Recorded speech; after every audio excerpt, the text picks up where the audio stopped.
you would even advise trying to take pictures of the story. I know you have a filter. You do, a filter. The filter is the key.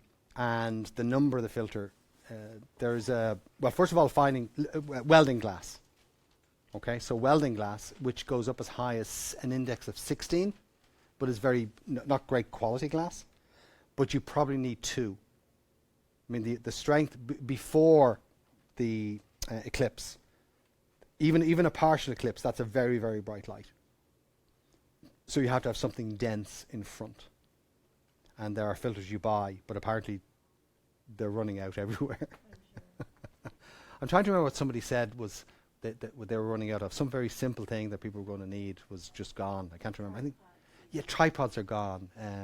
Fold-up chairs are under pressure. You know, all of these things. But welding glass is also suddenly spiked. So would you use this? There we go. Thank you for that. Would you use this during the middle? Yes. Of the Well, eclipse? in fact, what's great about this, a friend of mine, I did a little, well, I didn't do a workshop on it, but I moderated a workshop. And basically what we have is that these, let me just go back to camera 1. These have indicators, indexes. So you're going to be shooting in manual mode with these quite often.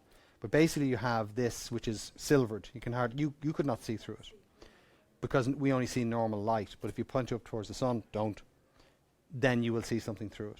So there are indicators here, and I remember you've opened this already, have you? No. Okay. There's there's an indicator at the back of the settings somewhere in there that it advises you to preset for that for each phase of that, and watch that very carefully. And do be mindful. In fact, what came out, I had 2 friends of mine sit in on my moderated discussion who've shot solar eclipses, and they say you can burn your retina like that, irreparably. So just, if you're going to point that camera anywhere towards the sun, be very, very careful. But there is in fact, if you go on to the Hutchinson Public Library's website, there's a link to some things there, I think, because we did the workshop up there. There's a NASA recommended photographer. So Hutchinson Public Library. Look for their Facebook page. There may be some there. I do have some links that I've got to put up, and I've not done that quite yet. So that might be a prompt for me to go do it.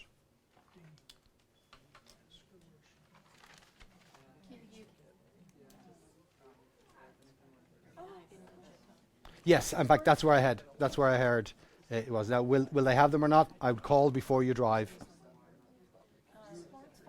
would switch with just 300 millimeter lens? Will that be enough No, to get like it'll be better. It'll be better, but you kind of need 600 plus to be able to fill the frame. But 300 is basically go for the longest you've got. That's the way. You've got to do that. So 300 is certainly a good start. Or get closer to the sun. Maybe that would.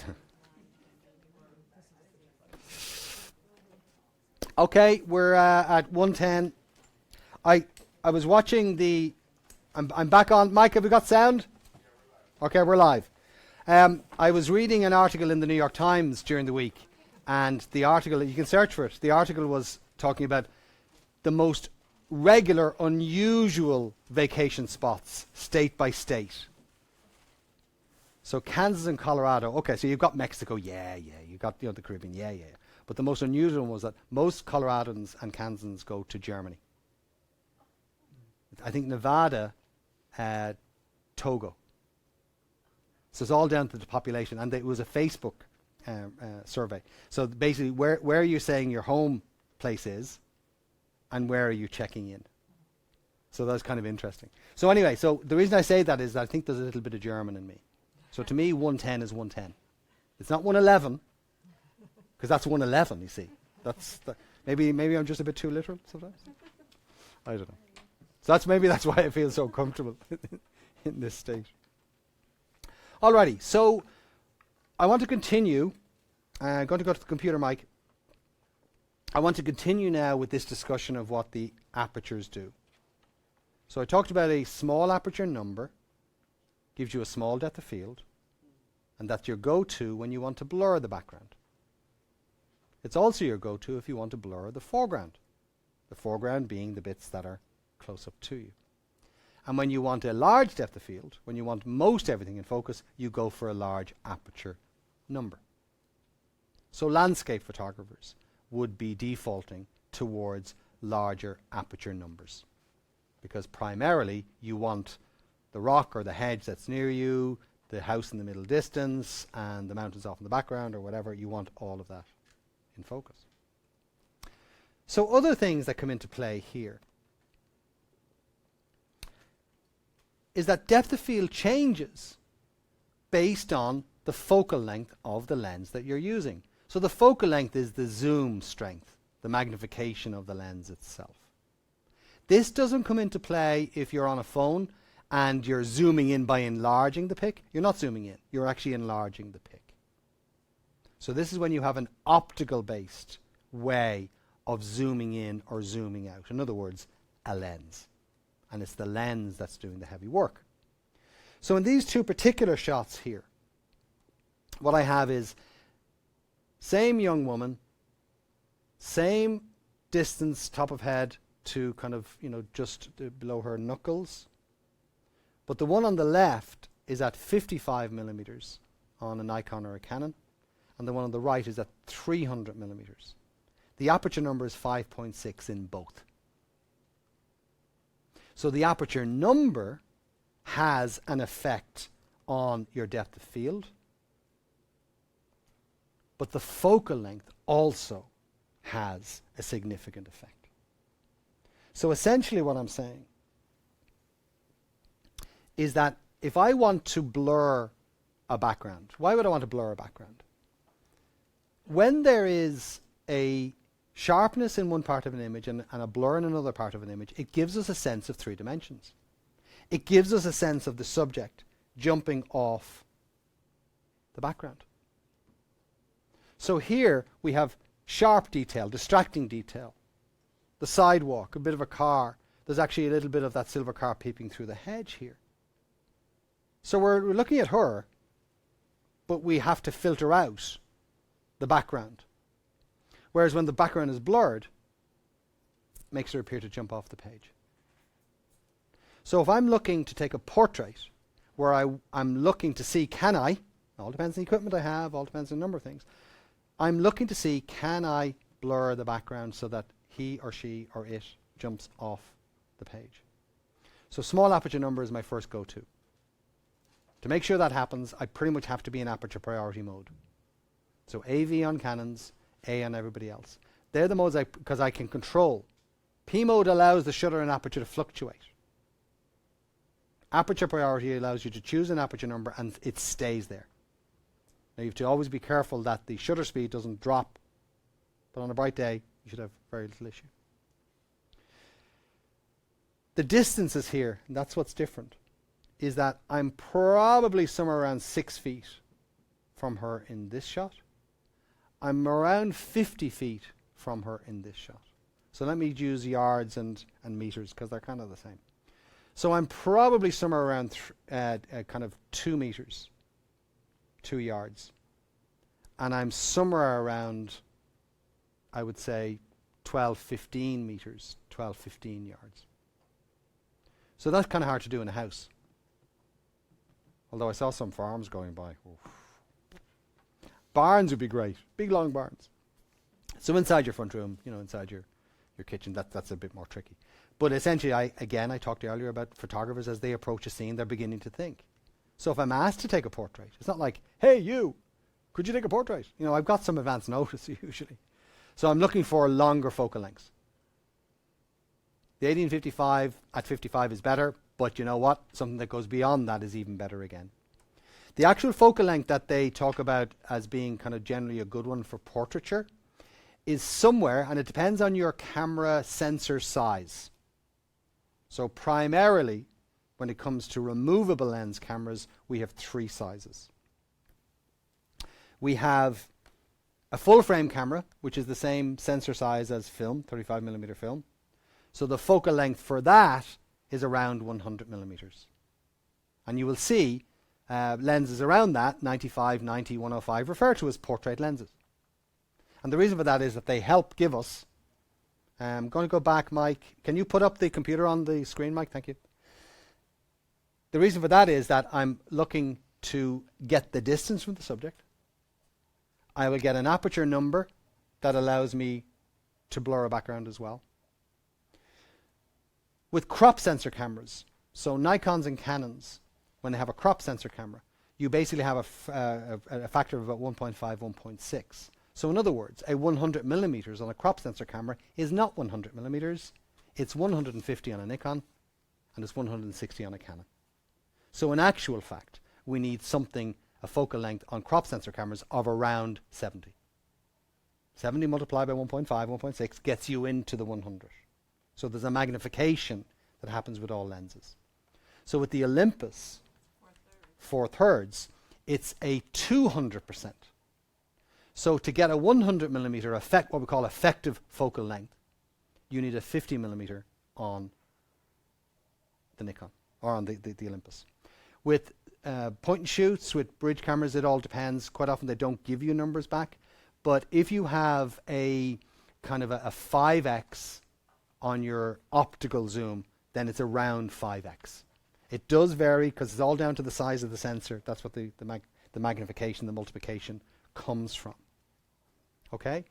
So they're the kind of portrait lenses. And again, you can do anything you like. You know, an environmental portrait, for example, would not have you use a focal length like that. And the reason for that is that an environmental portrait, let me just show the audience what I'm going to show here. An environmental portrait is actually about the background, because that informs you about that person, what their hobby is, what their job is. So it's not just about the face and the detail in the face, or the head and shoulders and the nice tie, or the nice whatever. So an environmental portrait, in this case here, is 12 millimeters on a cropped sensor camera, which would be somewhere in the region of 16 to 18 millimeters on a full frame camera, which would be somewhere in the region of 8 millimeters on the Micro Four Thirds. Now, if you do a search for effective focal length or something like that, then you will find, you know, charts that allow you just to map those. But essentially, if we have a focal length of a particular number on full frame, that's what it is. If that same lens goes onto a crop sensor camera, it's 1.5 or 1.6. And if that same focal length goes onto a Micro Four Thirds, then that becomes 200. It's the doubling of what that number is. Okay, cool. All right, so we're kind of going through that, and by extension, I'm going to show now the audience the computer again. By extension, if a depth of field is shorter at longer focal lengths, then at wide-angle lenses, at wide-angle focal lengths, we can increase the depth of field. This is without even talking about aperture numbers quite yet, although I still choose the same aperture number. So here's our base shot, which is at 5.6. And here's our base shot on an 18 millimeter lens on a crop sensor camera. That would be 28 millimeters on a full frame camera. That would be half that would be 14 millimeters on an Olympus Micro Four Thirds. So to get closer to her in the second shot, to get her to fill the frame in the second shot, the camera is pushed right up against her. And in fact, she was in a growth spurt at the time. Can you see the way the belly's popping out there? But look how the background, look how much more I'm getting in. And in fact, most of that's in focus, even at 5.6. So 5.6 is not a very big aperture number. We talked about big aperture numbers giving you a depth of field. It's a relatively small number, but I'm still getting the depth of field I need because I am using a wide-angle lens in the second one.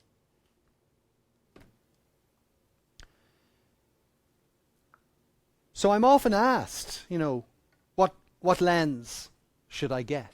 What's the best lens?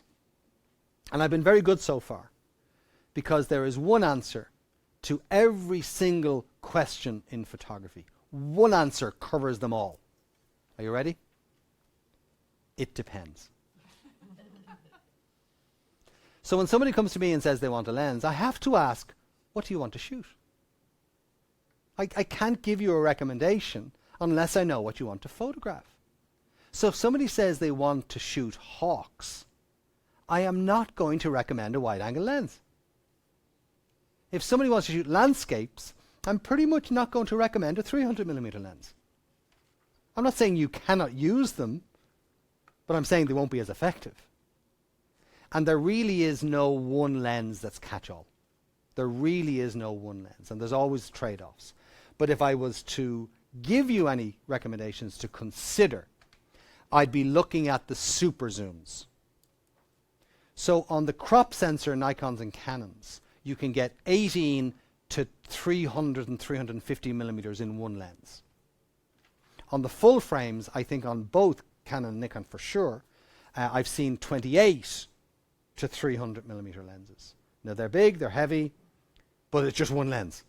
And it's got that focal length. I've no doubt that Olympus have something in that range. So you would be looking for a lens that goes from something around 14 millimeters to something that goes to about 150 millimeters. That's what we call super zoom. Now, as I mentioned earlier on in taking a photograph, every time I look at a scene, every time I want to take a photograph, I immediately have to figure out what is the most important thing, and at the same time figuring out what are the other things I will leave go. So super zooms have a reputation for not being as sharp. So you will hear that. But my argument to that always is, in my head I'm thinking, who the heck do you think you are telling me what I should do? Because if you deliver that with a could, then it's a recommendation. A should is an instruction. You shouldn't get those lenses. Why? So this particular shot here is actually utilizing a number of things which the photography Taliban would have me shot for. Because this shouldn't work. And here's why. So all of this talk about aperture numbers. Mike, I'm going to go to yeah, you're okay. So I'm changing my main camera to the computer. So this is f22. The data is telling me that it's on an 18 to 200 millimeter lens. It's on a Nikon. That's a super zoom. Oh, those super zooms aren't terribly sharp. That is a tiny little leaf. I'm going to go even bigger again. Tiny little leaf embedded into the rock. Now that's a huge enlargement of a small part of the shot. You're never going to see it that big. Off in the distance, this is a round tower that was designed to protect the monks, that when the Vikings came, they all scurry up there with their gold and their handwritten manuscripts, and they go to the Vikings down below. They didn't like that. So I'm using a super zoom. I'm using an aperture number f22, which I'm not supposed to use because aperture numbers also have an effect on quality, on the sharpness of the image. Hugely, they recommend for landscapes somewhere around f11. They figure that f11 on a wide-angle lens gives you enough depth of field and enough sharpness. But what they forget is that I'm not selling my photography. No client is going to reject my work because it doesn't match National Geographic standards. So I don't care. So my creative photography comes out of a very strong belief that if somebody tells me I should do something, they're full of BS. I read something recently that said that all advice is autobiographical. In other words, they're saying to themselves, I only wish I had got that lens when I was younger. Well, go back in time and make that happen then, please. Leave me alone to do my photography the way I want. And I think that's the most important thing.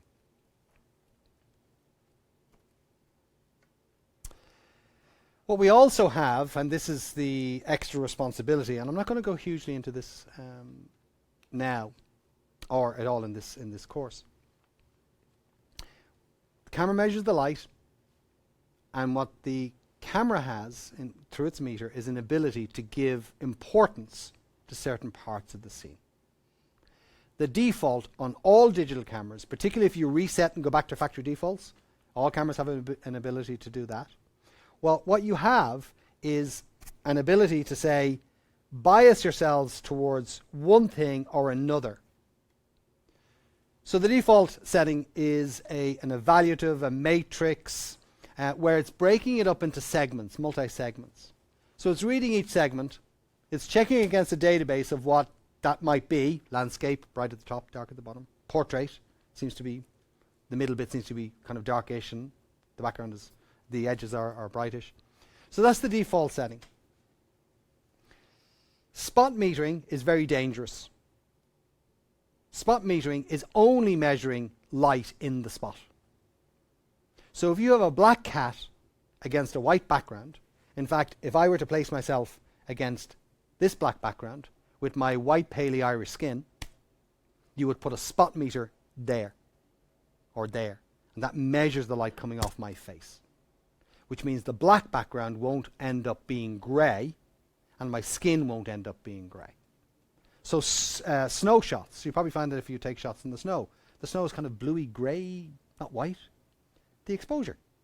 The camera was using the first one to average everything out, whereas in fact spot metering, where you point at the thing, not for focus now, but for reading the exposure. So spot metering is where only that thing, so a black cat against a white background, a white cat against a black background, the first one will make them all grey.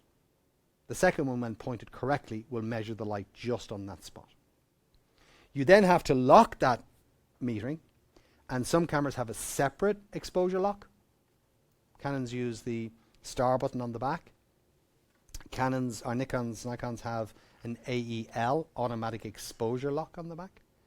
The Nikons tend to have a multi-use for that, so you'd want to go into the menu to figure out how you make it just being an auto exposure. But out of the box, usually the shutter button itself does it. So basically, by putting my finger halfway down, quite often on most cameras, I will lock focus and exposure. So knowing how your camera operates is really important. The good thing about that is that if I have the black cat against the white background, the spot metering, making sure it's in the middle, because sometimes the spot can be at a focus point somewhere else. But if it's in the middle, and I have my center focus point chosen, then I point at the cat, lock focus, and I'm also locking exposure. Then, by keeping my finger halfway down, I stop the focus from redoing itself, re-engaging, and I stop the metering from re-evaluating. So again, having a read about that's quite important. Just knowing how your particular camera operates. Canon have what they call a partial, and to my experience, so far, I think it's only Canon. Definitely not Nikon, and it's basically a larger spot. So these modes, particularly the partial, would be very helpful. Say you've got a bride in a white dress in a dark church surrounded by guys in dark suits. So the spotter partial will help you just keep the reading of her dress. Center weighted or center weighted average is considered good for portraits. So what it does is it biases itself towards the center of the frame, measuring the light there, but does not ignore the outside areas of the frame. So in a portrait, you've got a background. That background might be important. So it's trying to find a value in between the two. I certainly don't mean to be arrogant, and do remember that when I say that, like anybody else, I mean I'm being arrogant. If you don't know what the metering modes are doing, just go for the first default one. Because if you don't know what they're doing and you're on the wrong one, then your exposures are going to be up and down and all over the place. And you won't know why. Does that make sense? So if you are going to dip in, and you should at some point, then do so one at a time. Say to yourself, for the next 2 weeks, I'm just going to use spot metering. But I must remember I'm using spot metering, and I must remember which particular part is being measured. Because it's not kind of brightly flashing lights at you to tell you that that's the bit. That make sense? So the reason I did all that, and it's kind of very hard to push you when you're not really understanding why the camera keeps biting you in the backside. And that's metaphorically, that's what it does. What we're also trying to do is we're trying to deal with the fight or flight response. And the fight or flight response is, I'm so stressed now. The saber-toothed tiger is about to bite my leg off. I think I'm going to leave the scene. And so the more we have to delve into the camera, and I talked again about the chimping, you know, that the more you're delving into that camera, the less you're processing the scene. The scene's the most important thing. It's not unusual for photos to turn up every now and then where you'll see, say, on the red carpet, you know, somebody on the carpet is doing something silly. And all the photographers have missed it because they're chimping. They're looking at the shot they've just taken. So we're trying to get to the stage where we just know. And believe it or not, by the way, it is possible, certainly on the kind of mid-level, sometimes on the entry, the mid and high-level cameras, to control everything without taking your eye away from the viewfinder. Because that's what you're seeing. What's going on there is important. What's going on there is what happened a few seconds ago. It's like learning to touch type. If you don't know how to touch type as you're typing, where are you looking? You're looking down at the bloody keyboard, aren't you? So you're making all these mistakes up on the screen. You don't know that until, oh, man. So it's the same. And of course, you couldn't touch type after day 1 in typing class. Nor day 2, nor week 2, nor month 2, not even year 2. So it was just forcing yourself to go at it, to do those things. So really what I want to do is I want to now see how can we utilize that knowledge. How can we utilize that knowledge and how can we get ourselves some better photos in normal, everyday, average situations. And in fact, our cameras are mostly in normal, everyday, average situations, 99.9% of the time. So it's those areas, those kind of, that milieu, you're outside your front door, on your walk to work, or, I'm in Kansas, on your drive to work, that we have. So out your backyard or whatever. So what I want to do is I want you to start opening your eyes. Really shooting small is about looking at the world that exists in this space. And often we're so overwhelmed by this that we miss that bit. So there's a few little photos I want to talk, but first of all, and this is where I do want you to go into your cameras to figure this out. There are certain things that we cannot fix afterwards. Shutter speed, aperture, ISO. It is what it is when you shot. But if the shot didn't quite come out bright enough or dark enough, there is a setting that's on all digital SLRs, on all kind of micro four thirds cameras, which will help you recover detail if you lost it. JPEGs are great. If you get the exposure pretty much on or slightly upside, you can brighten or darken, no problem at all. Let me show you an example photo here. I just want to make sure that the audience are seeing. Yep, there we go. Okay, so here's a shot that was taken in RAW and JPEG. So all digital SLRs, all micro four thirds cameras, all compact system cameras have an ability to make 2 copies of the one shot. You have the ability to make a JPEG as normal. You know how to do that. And then a RAW file. And what's the difference? The difference is the amount of detail that's in there. It's huge.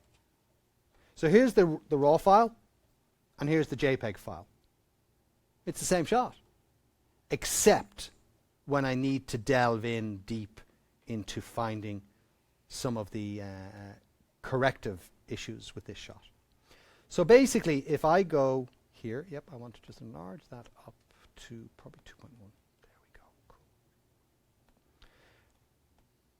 So basically, and particularly on that screen, I'm not sure if the audience are going to see a better version. We have what we call blowout. So blowout is not your tire going at 65 miles an hour on Highway 61. Blowout is where there's no detail recorded.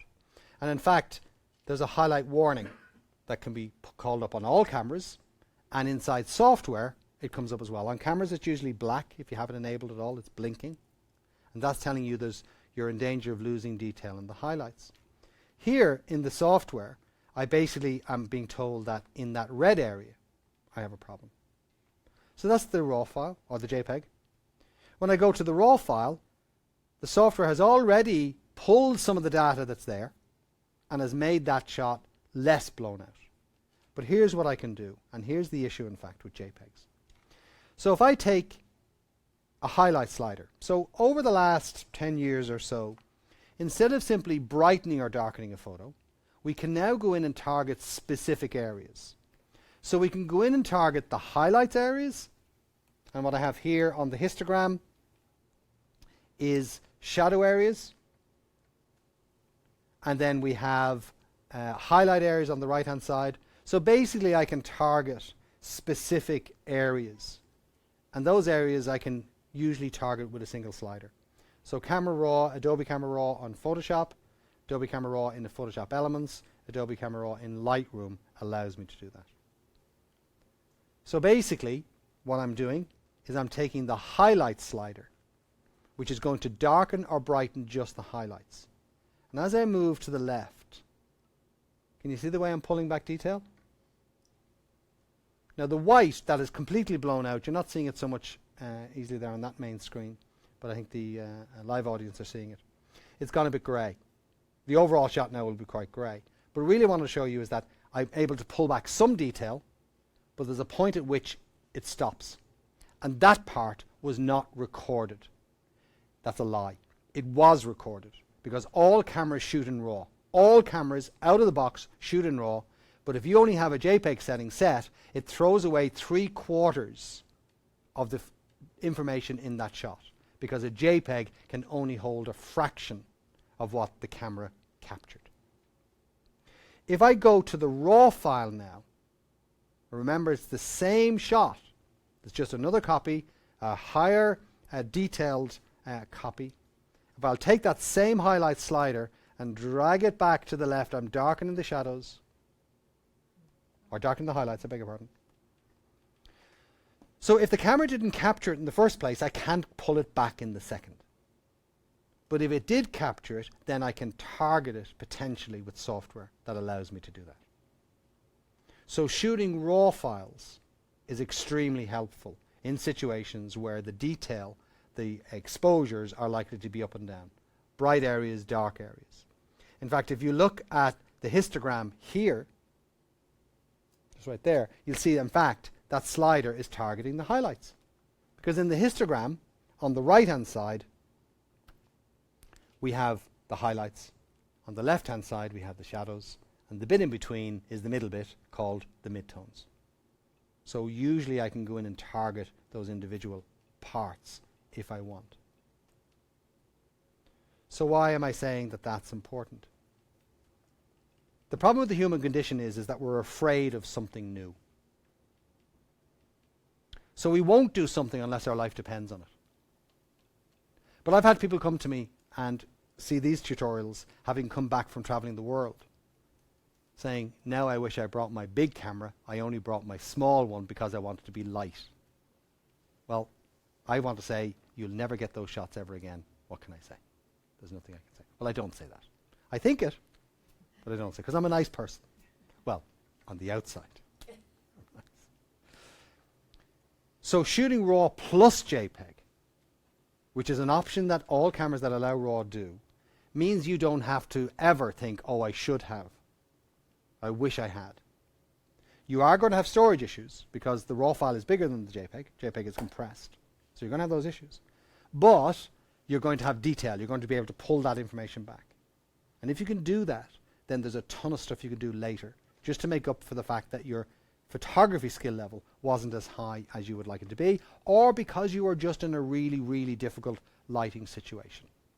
So shooting RAW plus JPEG allows that. Mike, I'm going to go to the computer again, thank you. What I can also do, and this is, I'm going to do a real quick edit of a shot I took in the west of Ireland a few years ago that illustrates the kind of thing that you can do. I'm just looking now for where I thought I put you up there. Connemara. Oh, I know where it is. Sorry. I was looking at it this morning and it's in a different collection. And it's over here in landscape tips. Shooting RAW, why do you need the JPEG? It's a comfort zone. We don't transition from only being JPEG shooters to being, and thank you for that question, Dee, because we have to understand we're human beings. We have to understand that we're not robots. We have to understand that it takes a while to learn something new. What I have found is that when I want to learn something new, if I have my backup plan in place, I don't have to use the backup plan until I need it.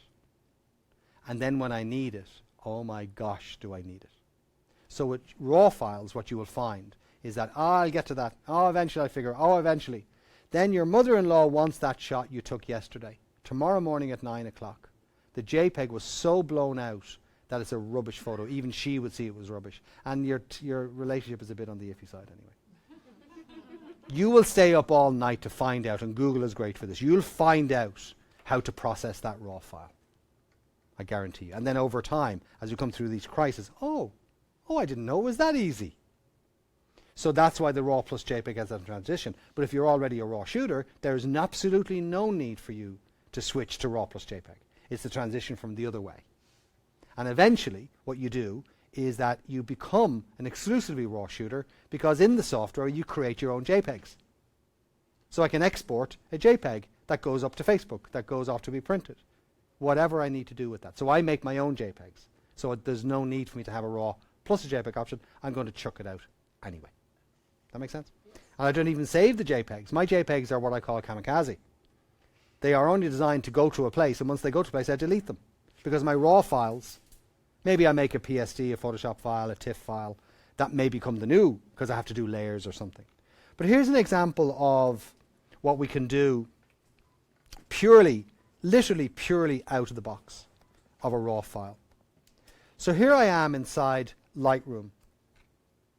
So I could do this in Adobe Camera Raw, most of it in Elements, all of it in Photoshop. So you don't have to have Lightroom. So I'm basically very quickly going to fix this shot because it's a RAW file. It says .cr2, and the .cr2 is the Canon RAW file format.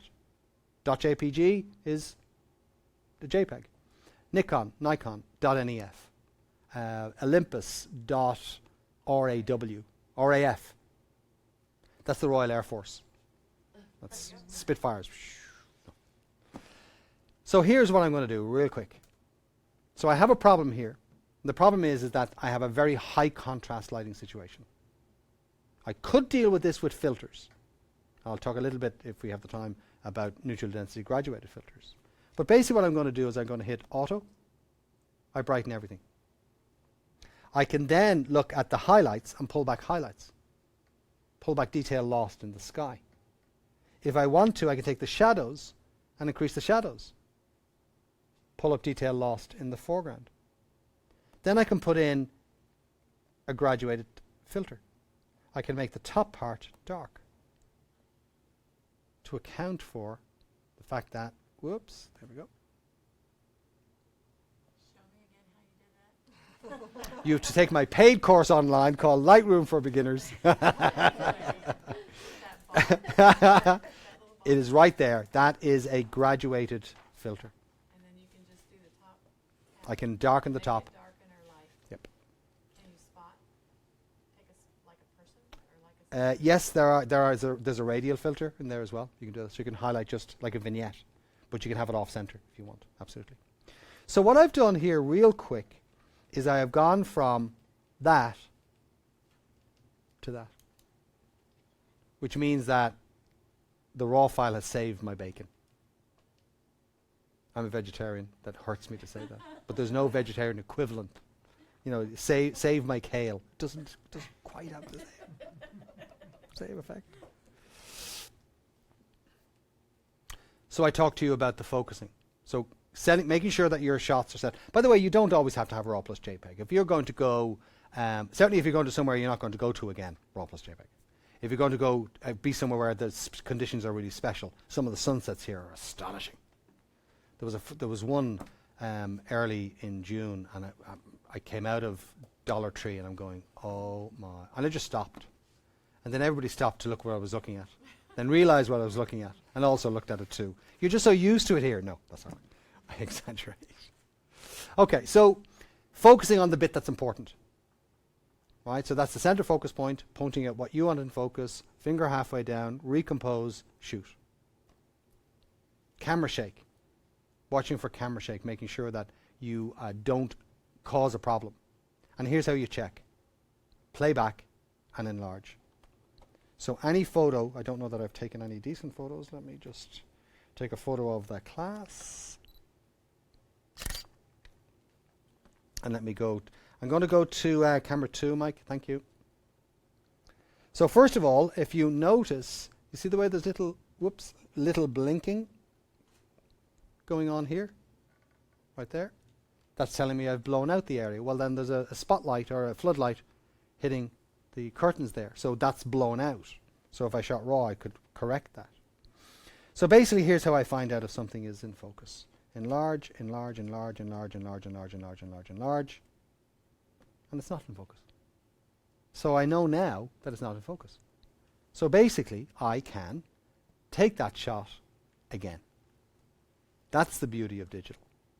That if you mess up, you find out really quickly. And then you retake the shot. So if there's a focus issue, then the chances are that, or if it's a blur, we've blur potentially coming from two parts. The blur could be coming from the shutter speed, as well as potentially that I hadn't set autofocus on the lens. So blur from autofocus usually has the edges quite quite soft. Blur from camera shake is identified because you have multiple little renditions of the edge. It looks like there's a couple of different versions of it sitting on top of each other, slightly offset. Because during a slow shutter speed, you're moving. So I'm going to go to the computer. Mike, thank you. Can you see what I mean about this? So this is up and down movement. Of course, I'm moving up and down. Now, it is possible to have camera shake, shutter speed camera shake with out of focus blur. That's a bit trickier to divest. But if I'm looking at any image, because I know the shutter speed is likely to cause me a problem. This one is 1/25 of a second. It's not a problem because it was taken on a tripod. So that shot is pin sharp, it's tack sharp. There's no issue with that. But if I handheld that photo, 1/25 of a second is likely to be an issue. So let me give you a marker as to when you might be in danger. As a rough, because we're not carrying all these numbers around in our head. And you can get apps, by the way, for phones, which are very helpful for this. But they take you away from the scene. So here's a very simple ready measure. I'm going to the camera 2, Mike. I wish Mike was called Pat. Because when I'm going to camera 2, Mike, it's like I'm going to the microphone on camera 2. Because the camera 2 had a microphone going last night. Is that not right? Call him Pat. Yes, I'm in charge here. Oh. Okay, so basically what we have is a focal length and an indicator of that focal length. So this says 55, 35.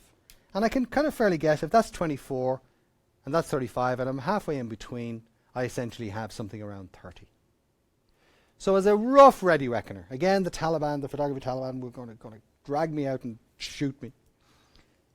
The focal length you're currently on, if you turn that into a fraction of a second and use that as the shutter speed that you need to have. In other words, if you're on a 100 millimeter lens, 1/100th of a second. If you're on a 50 millimeter lens, 1/50th of a second. If you're on a 300 millimeter lens, 1/300th of a second. Image stabilization, vibration reduction, anti-shake reduces those numbers by all means. But without the help of that, then they're good numbers. And even if you have anti-shake turned on, it's important to know that you're beginning to stray into dangerous territory. So you're extra mindful of how you hold yourself, how you hold the camera, whether you employ a tripod or whatever. Okay? Now, because of the range here, full frame cameras to crop sensors to micro four thirds, there are ways of finessing those based on the photo. But as a general rule of thumb, I think you won't be far off if you were to go along those lines. Going back to computer, Mike, thank you. So now that we have the central focus point engaged, what you focus on is in focus.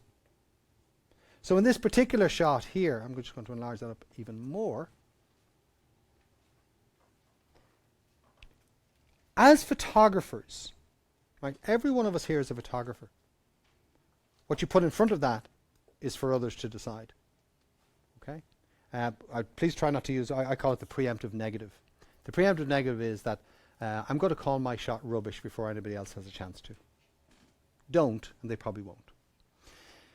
So we're all photographers, and we're all trying to get the best shot we can. But here's the problem.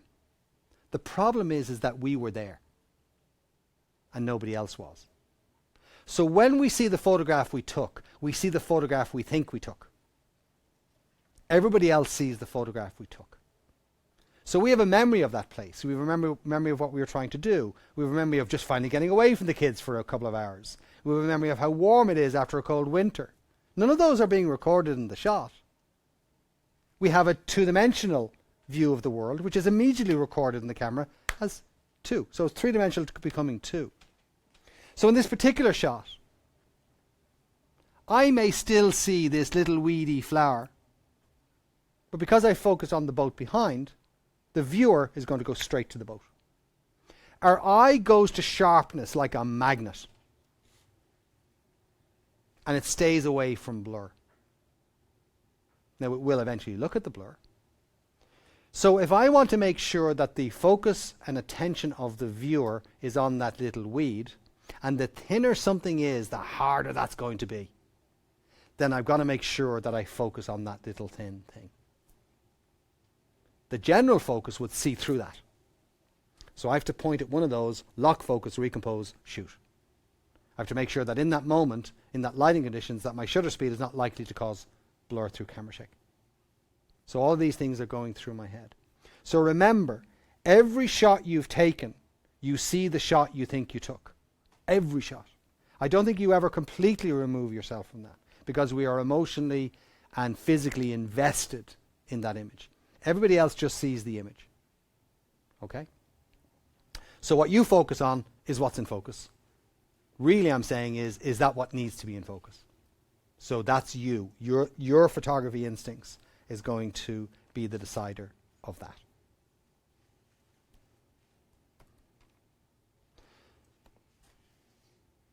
Play around with depth of field. Have we just lost camera 2, camera 1 we have?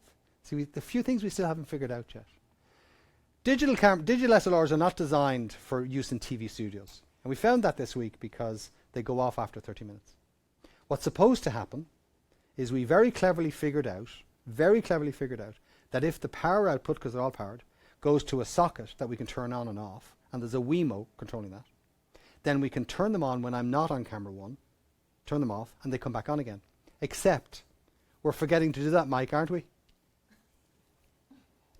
So we figured the problem. We were so thrilled. I mean, we were so high. We were high-fiving each other when we found that the resolution to that problem. And we're all forgetting to turn the bloomer camera off and on again.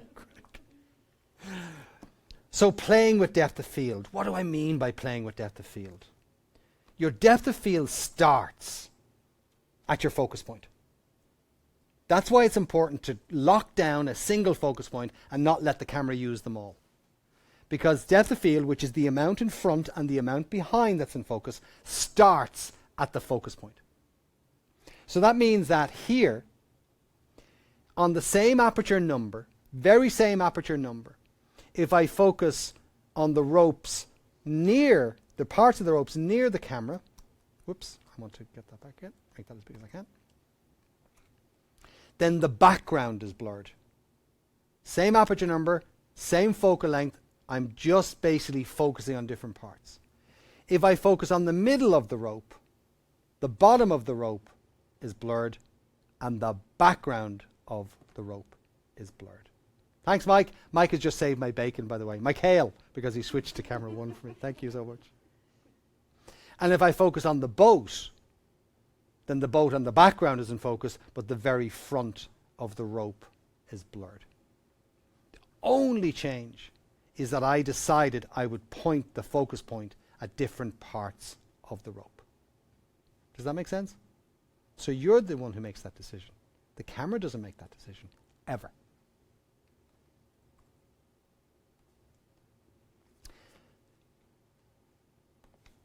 I've a little issues with my software that doesn't quite do. Yep. Another part of this. We know what the world looks like. We know what a boat looks like. We know what a car looks like. We know what a knife looks like. We don't need to see all of something to see it. When I called up those two photos, what did you see? You saw a boat? You're a liar. You're a liar because you didn't see the boat. But what you saw was enough of that thing that conforms to your knowledge of what a boat looks like. So you see the boat without seeing the boat. I think that's where it starts getting fun in photography, when you're allowing the person to build in. And think of other areas of your life. You know, when you get everything immediately, you know, you're kind of excited, and then it's only if you have the chase, little bit, following it down. And that's what this is like. So looking at ways, new ways to see old things is really important. And I kind of want to show you something here. I was in the vets waiting for somebody to have their pets looked at.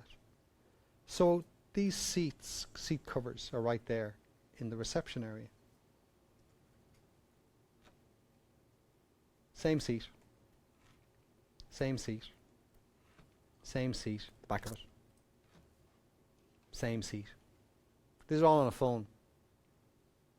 The camera phone is right down, a fraction above the material itself.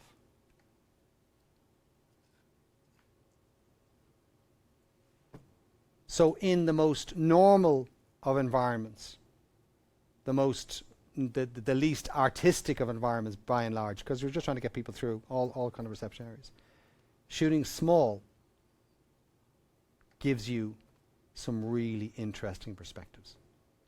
So where you are, how you place yourself, using reflections, cutting out all the stuff. So when we look at a scene, we're immediately zooming in. We have a zoom in our brain. We're zooming in and we're saying, I'm looking at this bit and I'm going to ignore the rest of it. The camera doesn't have that ability, so we have to do it. That's where the super zooms are great. You can go in and just target a particular spot. So basically in this particular image here, I have photographed an interesting scene, certainly if you live in Kansas. But I can make it more interesting by targeting the small little bits that I want. Okay, we're just coming up now to 2 p.m. I don't know where time's flying. Maybe just for me. You're all bored stiff. And I'm just wondering, will camera 1 ever come back on again? Okay, so we're going to have our last break, and we'll come back then at 10 minutes after 2, and then we'll go up till about probably just in and around 3 o'clock. We might go a little bit over if that's okay. Alrighty? Okay, thank you.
Very fast shutter speed to freeze.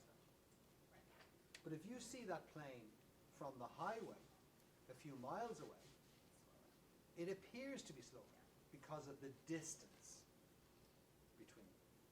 So if you're closer to the subject and it's dark and you have a high shutter speed, it's possible, and you know that you had your focus blocked, it's possible that that object could be dark because you're close and it's dark.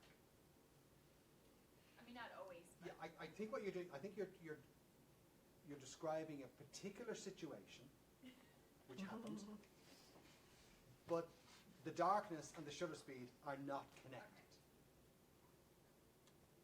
So if we take this as a given, a fast shutter speed freezes most action. Now, if if it's too dark, you may not see the action because it's too dark, but you still have frozen the action because the fast shutter speed does that. Okay? you're in a tunnel with a toddler, and the toddler is running. That will be my worst nightmare right now. Are you describing a personal situation? You're describing my life. So, the toddler is blurry, even though I'm at 1/500 and I just bumped my ISO up. Why is my toddler blurry? I'd have to see the edges. If the edges are multifaceted, they've got little doubles and triples of them, then that's camera shake Right. or subject It's blur. not. Okay?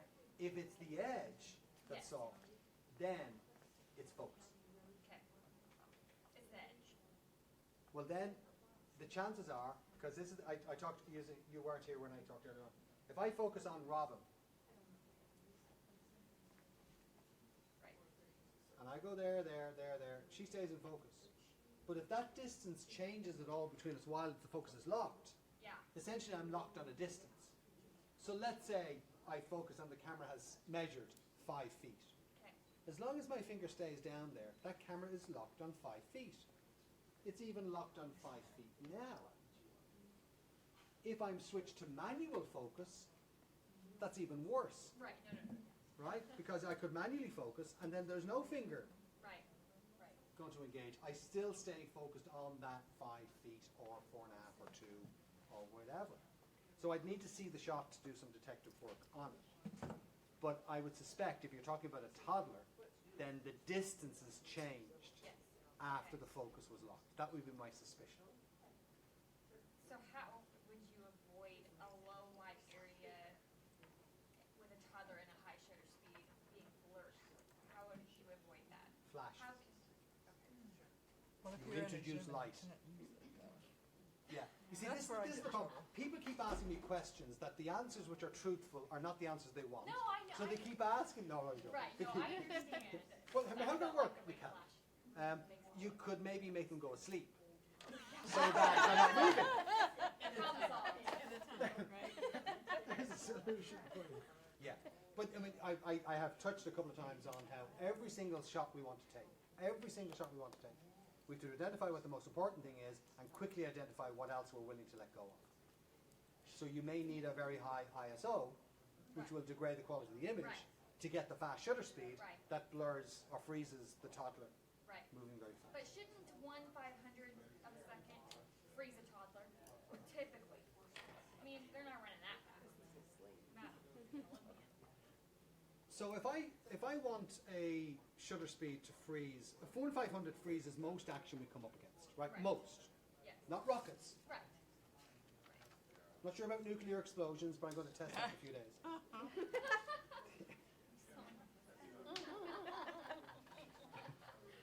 So 1/500 of a second will get a racing horse relatively frozen Right. because that horse is not right beside me. That horse is 50, 100 feet away. Somebody running a 10K road race, that same shutter speed will freeze their action even though it's slower than the horse, but then they're on the road and I'm on the sidewalk. So it depends on how much space is. Then the toddler, who's running less fast than the horse by a long shot, less fast than the 10K road race by a long shot, but the toddler is at my feet. I see. So the 1/500 of a second should, but may not. Okay. Does that make sense? Yes. So it's about trying to understand those things like the distance, as I say. So To repeat that again with some clarity, the shutter speed that freezes action is defined by two things. It's defined by the speed of the action and its distance from it. Distance. That's probably the piece I'm missing when So I'm we- thinking of taking the shot is distance. Yeah, we can't lock in any specific number unless we're aware of what the environmental aspects Okay. are on that shot. Okay. And that's the hard bit about photography, Yeah. because it switches. You know, it's one thing in one place Right. and not quite the same thing in another. Does that make sense? Yes. Just keep an eye on 207. Any other questions? You were talking about sunsets and how beautiful they are. Sometimes when you take a picture of the sunset, the colors are muted. Maybe parts of it, maybe around the sun, maybe the clouds can be real sharp, but the colors are muted. And they don't look like that way to my eyes. Exposure is usually the issue. So I need to, If you underexpose slightly, and most cameras will default with a sunset to underexpose in the foreground. okay. That's why you would need to minimize the foreground, because you can see detail in the ground below. You can you if have too you do much it of it. raw. Yeah, right. if you're too much of it, it just goes dark, because the camera is exposing for the sky. So it's about playing around with the Okay. exposure. Okay. Now the best way to do that, in fact, Mike, can you throw up camera 2, please? All cameras have an ability, and in fact, if you look here right in the middle, we've got exposure compensation. So the camera says, this is the amount of light I think we need. I'm going to go with that. And you can then say, ahead of time, no, or afterwards, I think you got it wrong. And then I can basically tell the camera to allow more light in, going to the plus side, or less light in, going to the minus. Now the danger here is that if I leave that there and turn the camera off and turn the camera back on again, it still stays there. Okay? So when you set something, the most important thing is to remember to unset it. Because 2 weeks later, you can't even remember what you had for breakfast that morning. Never mind whether you left 20 million ISO on your camera the last time. It has happened. Very, very, very easy to happen. Okay, thank you for that. Okay, guys, 210, ready to go back? Oh, thank you. I thought you were going to give me a feedback on the back side. It was just to say, go to your mic. Did I interpret that correctly? Yeah. I did, thank you. Okay, so we're back. Now, essentially what we're going to do is just kind of keep going. We won't finish the tutorial, but we'll probably talk among ourselves a little afterwards. So I promised you 3 o'clock, so it'll be there or thereabouts. That's what we'll do. Okay. So what I want to do now is continue going to the computer. Thank you, Mike. To keep it simple, stupid, right? Same again. It's understanding that we don't need to see everything to see everything. Large areas of the same thing are boring. Large areas of grass, large areas of tarmac, oh sorry, we say tarmac. Tarmacadam was tar by a Mr. McAdam, so tarmacadam is asphalt. On the tarmac. The plane is on the tarmac. Okay, so large areas of concrete with no detail. Large areas of mown grass particularly. Large areas of choppy water. They're just boring. So we either need to minimize them or cut them out completely. And we can minimize them because we can build in. We know what skies look like. We know what grass looks like. So we can build it in. But if we put too much of it, then we end up in danger of losing the particular shot. So less is more. Zoom in, walk in. You've all got a zoom facility in your feet. Use it. Get in close. Find out how close you can go. And with kit lenses, it's actually quite astonishing. Because on these Canon and Nikon ones, I know for sure, because I've tried on a regular basis, is that, in fact, how do I find out how close I can go? Every lens has what we call a minimum focusing distance. Every lens has it. The distance is just different for each lenses. So with the center focus point on, and with me pointing towards the edge of the laptop screen, I normally have the beep enabled. So when I hear the beep, I have audible feedback that I'm in focus. So I now don't even think about it. I'm not normally shooting at funerals, so the beep is not a major problem. Normally. There's an uptick in photography at funerals. I kid you not. Funerals are the one thing that most people will travel the greatest distance to be at. And that may be the only time your whole family get together after they've spread out to disparate parts of the world. So how do you make them look happy in the group shot? That's another thing. So I basically, and I think online they'll be able to hear the beep. So beep, I'm in focus. Beep, I'm in focus. Beep, I'm in focus. Beep. Still, oh my gosh. No beep. So I've reached the point where I'm beyond the minimum focus, and I just pull back a little bit until I hear the beep again. Now, if those distances change at all, if I go closer or it comes closer, then all bets are off. The whole idea of macro lenses, by the way, is that they drop that minimum focusing distance down to tiny amounts. But standard lenses can go as close as that. Big zoom lenses, they tend to be greater. You might find they could be 10 feet, in fact. But that's how you find out what that particular lens, what the minimum focusing distance is just find something with contrast. Focusing works best and quickest when you've contrast. So I won't be able to focus on that black curtain. I will be able to focus there because there's contrast. So if I'm looking to focus on something that has low contrast, say I want to focus on a white door. Why? Maybe I'm taking photographs of white doors for manufacturers. But I know that if I go to the frame of the door, if I go to the hinge on the door, if I go to the lock on the door where there is contrast, I'll be able to grab that focus, the autofocus, then recompose and shoot. As long as I don't do that, or it doesn't do that. I have to be very careful in Greensburg because normally I say, you know, if the wall is coming towards you, now you've got a problem. And mostly that's an academic discussion. So normally it's just you, and if it's a static subject, it stays static. But if it's a moving subject, like a person. So again, all part of the same thing. Isolate big bits, small parts of the big picture. So for example, when I go here, you may not know quite what this thing is. But do you need to see that whole roof to understand that this bit comes down and is probably mirroring this and probably has an overhang? You didn't think of it, but as soon as I said it to you, you said, well, yeah, I did assume that. Because I see enough of it to build in the rest of the picture. That's real fun. Let me tell you, that is a huge amount of fun, to where you go to cut something out as much as you can before it becomes an abstract. An abstract is something where you simply don't know what it is. There isn't enough information. That's an abstract.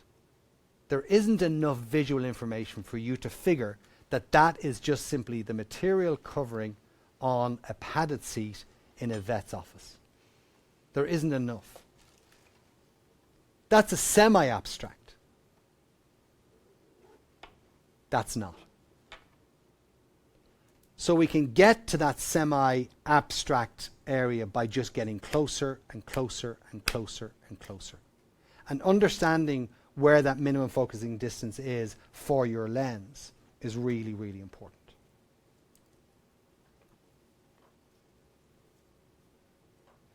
Every picture has multiple pictures. So you can either crop them later or use, and that's why I really like the super zooms, to go in and isolate. Because you may not be able to physically get to, even though you have a zoom in your legs, you may not be able to physically get to that part. So I'm not going to get down into that gunk and start walking around as the tide. Let me explain a tide, right? Once there were tides in Kansas, many, many eons ago. Now you don't. So the tide has gone out here. And so I've got all these kind of varying bits, and where I put them top right, bottom left, make it black and white or color. I've got all those options. So I can crop those out later. And when we have these high resolution cameras that we have now, 18 million pixels, 20 million pixels, 38 million pixels, well, we don't have to have all them in the one picture, because mostly we're not blowing our pictures up to 20 foot by 30 foot. Mostly. They're being seen on a phone. That's where it mostly is. So abstracts, looking for abstracts. And the abstract, as I say, is very much like where you bring it to the edge and there isn't enough information for you to know independently what that is. You need to be told what it is. So looking for abstracts because they're there. So what is an abstract? Where you've stripped out the visual information to such a degree that the viewer just sees texture. It just sees shape. It just sees contours. It just sees shadows. It's a lot of fun. Any questions on that? Okay. So what I want to do now is I want to talk about some of the techniques around landscapes. Many of those techniques are actually in your head, funny enough, and aren't really to do with the camera equipment you have. This particular shot has nothing terribly special technically about it. Nothing. It does have a tripod because it's very early in the morning. So I get asked all sorts of questions. What's the best lens for me? And in general I'm asked, how do I take a great shot? And I have an answer. The easiest answer. Go to a great place. If you go to a great place, any place where somebody goes, ooh, that's going to be potentially a great picture. If you go into a place that doesn't have that, then getting a great picture is going to be hard. Not impossible. That's where shooting small comes in. That's where going contrast, high contrast, black and white comes in, where you can do all of those things. So essentially what we're saying is that to go to a great place, but either a great place or a not great place at a great time, now that's a slam dunk. And this place here is already great. But it's dawn just after. It's 2 hours drive from where I live. I have to get up more than 2 hours before because apparently I have to get dressed. Who knew? But I may not absolutely be guaranteed that I'll get those conditions.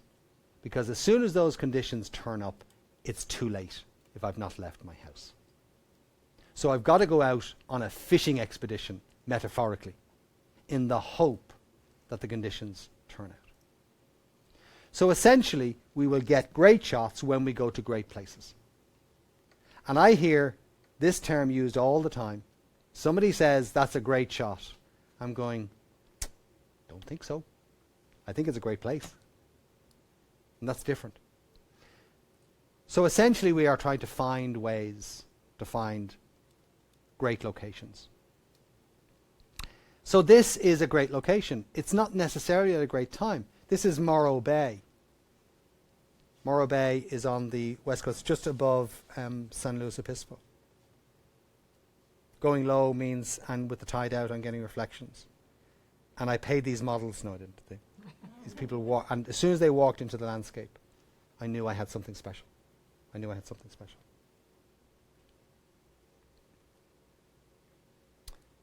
This is a very simple shot, but it's a nice place. I do a lot of research. What I do is I will go to the likes of Flickr. Flickr is still alive.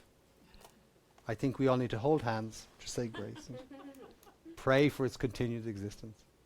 Flickr is fantastic because if I know I want to go in a certain place, go to a certain place. Let me just see, I'm going to throw up. Going to go to computer, Mike, please. What many people have done is they have tagged photos. So if you're going to a place, obviously the bigger a place, the more photos, the more likely. So if I were to go and say, Turon, and let me see what people are saying is good. Am I on data? No, I'm on public, which is the slower one. Hold on, give me 2 ticks. Just so you know, we're in the safe room. This is the safe room. And what's really safe about it is that Wi-Fi signals have great difficulty getting through. So we actually have a problem just with the Wi-Fi here. So hold on, there we go. So these are the shots that people have posted of Turon. So I would actually be doing that. And I've noticed this. This is going to be one of my shots. They have what I call a Wizard of Oz water tower. And it looks great. I'm sure you've spotted it, haven't you? Yeah. But you've stopped spotting it. So I'm reopening that for you. So that's something that I might look to do when I go to Turon. So I can use Flickr as a way to research those places. Right? Because we, certainly early on, we haven't developed that kind of sense of where might I find a great place. A clue, by the way, would be if you can look at postcards of a place. That's a clue. But there's something very cool here that I like in Flickr. And it's not available for every photo. And here's how you can get past that. If you go to Flickr, go to Explore, go to World Map.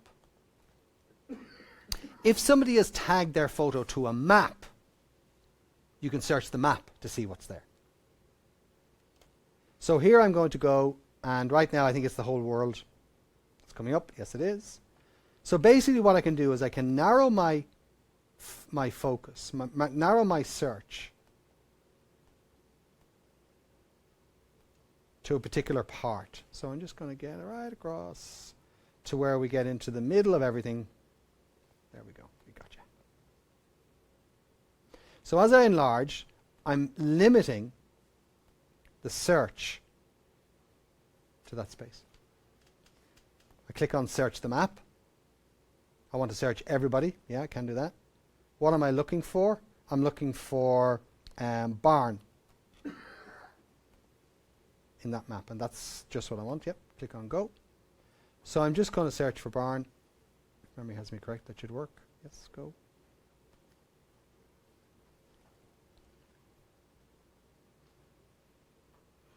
These are barns in the general Greensburg, Dodge City area. And when I click on that, it shows me that barn is there. If I like the idea of this thumbnail, I click on that and it tells me that it is probably hidden under there somewhere. Normally comes up as a a star. And I can usually click on and on and on and on. And St. John happens to have a particular photo taken by a Mr. Dave McKane, strangely enough. So it's kind of cool when you're traveling anywhere in the world to do that little search, do the world map, zoom in on the area that you're likely to be around yourself, see what's there. And the best way artists get ahead is they steal other artists' ideas. Not the work, because that's illegal. Okay? Have we lost camera one, Mike? Thank you. I'll go to camera 4. It's great to have a second camera behind us there.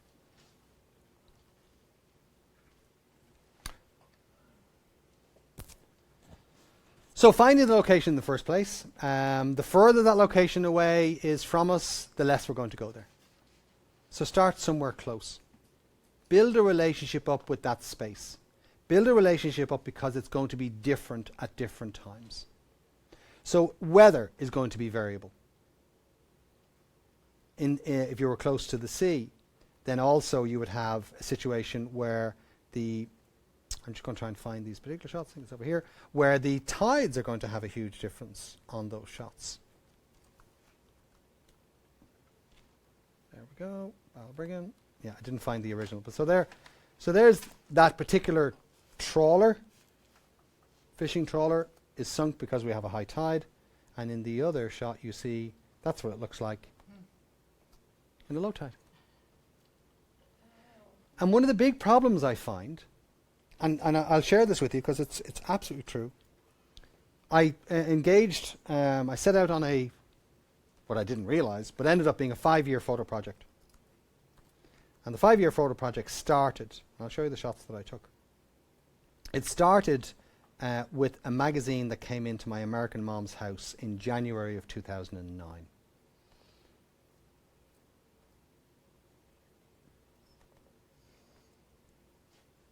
So basically, I took a series, 67 or so, of abandoned farmhouses. But what I also did was I understood the absolute value of being able to, I've got a little thing here called teacup, there we go, teacup plate. Of understanding how important it was that I actually shoot it at the right time.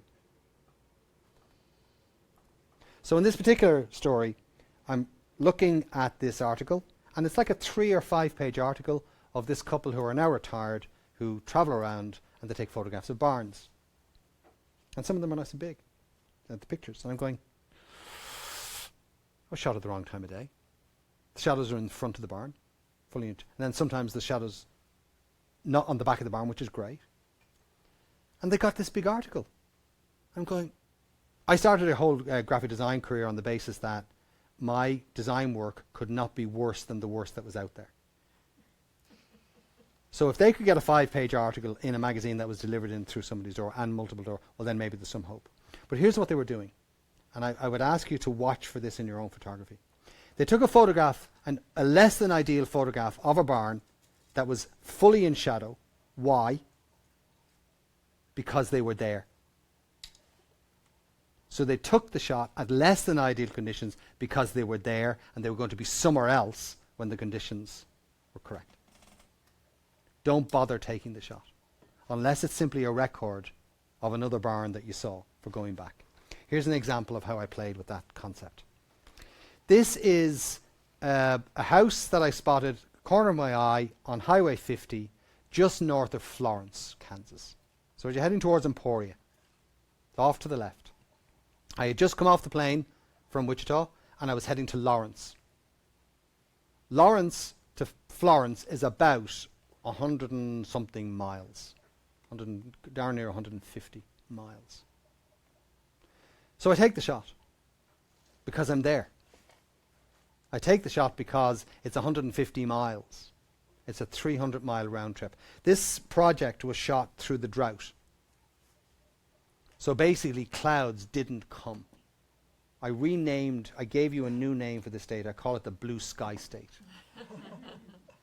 And the blue skies. My trips were kind of 10, 11 days, and typically one day was cloud. So this shot was taken because I was there. The clouds came in 7 days later. I hopped in the car, I ran, I drove, and I got that. Exactly. No amount of ooh is going to come out of that shot. Because what I want is an emotion. I want an emotion out of that shot. And the winter time is great. I found that was very helpful. Denudative leaves, that's quite a sad scene. The abandoned house is quite a sad scene.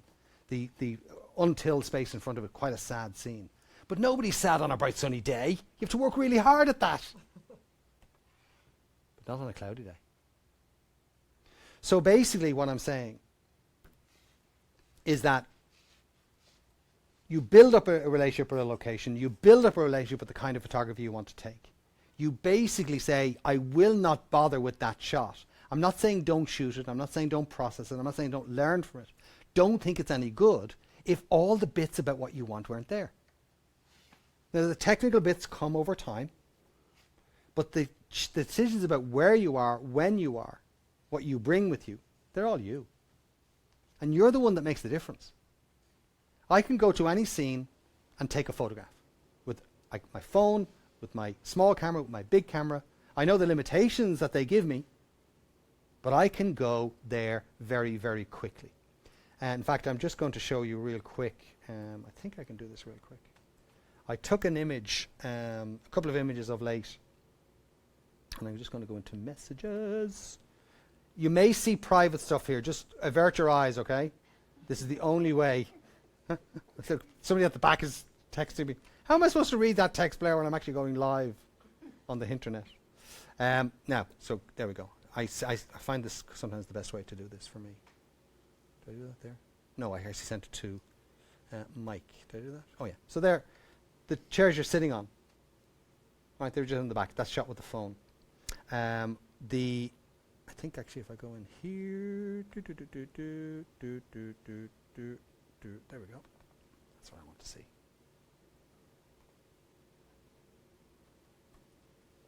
I have an idea for a project. Entrances to places that no longer exist. And as you drive around all the roads around here, that's what you see. You see indents. You see steps. They went for 100 years to a place, and they don't go anymore. Phone. There's nothing about that requires my big SLR, my smaller SLR, my tripod. Nothing. because everything I need is within that piece of kit. So I know I have it. So the point is that understanding the technical side, understanding what is possible and not possible on a certain piece of equipment, that's really, really important.